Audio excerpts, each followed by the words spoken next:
What's good, good people? Soul Brother number one coming back at you from the top of the chocolate Milky Way, here to reclaim the pyramids.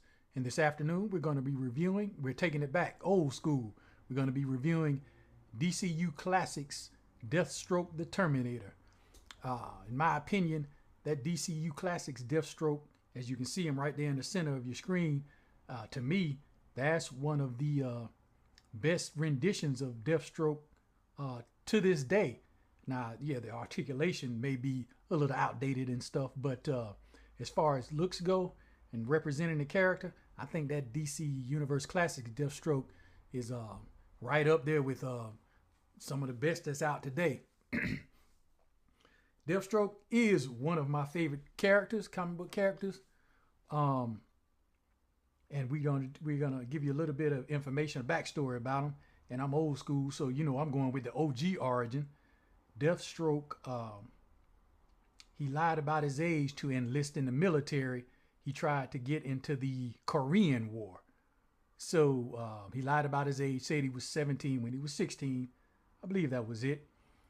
When he was in basic training, you know, he showed, you know, his skill of, and all of that stuff was noticed. And so he was put into a special program. So he was a special, quote unquote, special forces soldier. He had special training before his powers and all of that. He volunteered to test out what was it was an experimental truth serum. So that like when POWs get captured and anything like that, that if they were shot with truth serum, they would be able to resist it. So Slade Wilson, which is his alter ego, he volunteered for that process to be for that serum to be tested on him, and that's what gave him his powers and abilities: enhanced speed, strength, endurance, healing factor, and all of that. So he was already, but like I say, before that, Deathstroke was already a badass military dude, quote unquote, special forces before that. And that's how he gained his powers, through that experimental truth serum resistance formula that he volunteered to be shot with. That's what gave him his powers.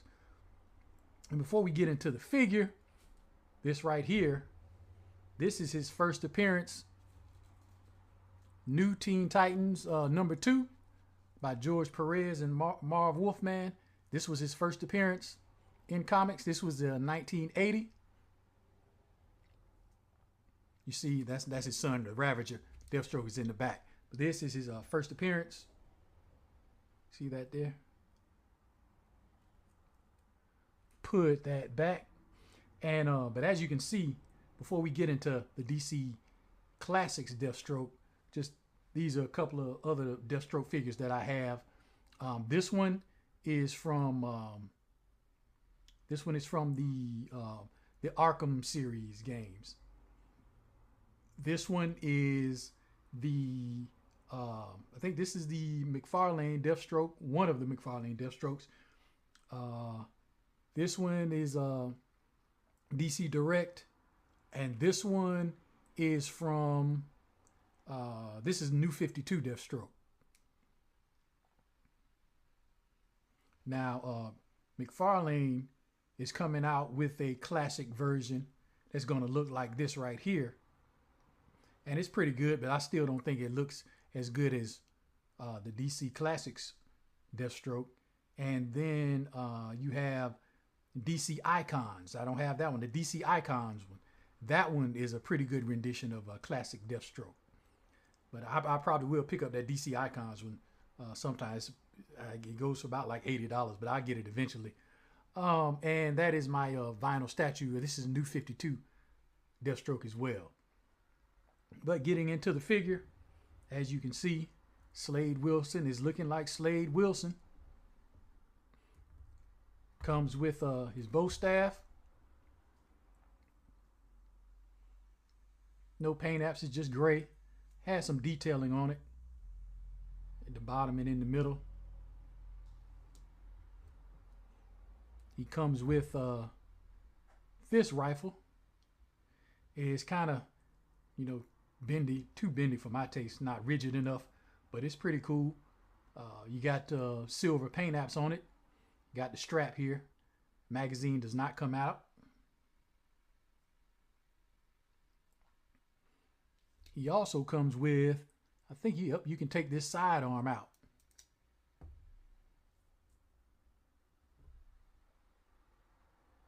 No paint apps on that sidearm. It's a regular, it looks like a 45. He also came with a sword, but I misplaced that because I done had this figure a long time. Now, as far as articulation goes, I can say this is the Mattel DC Classic, so the articulation is not going to be as good, but it's still okay. It works. Articulation works. You get 360 on the head. Can't look up too far, just a little bit. And then you will get his ammo belt out the way. He can look down a pretty good bit.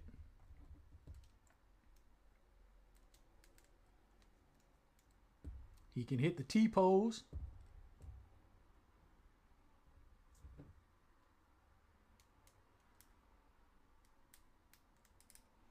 And let's see here.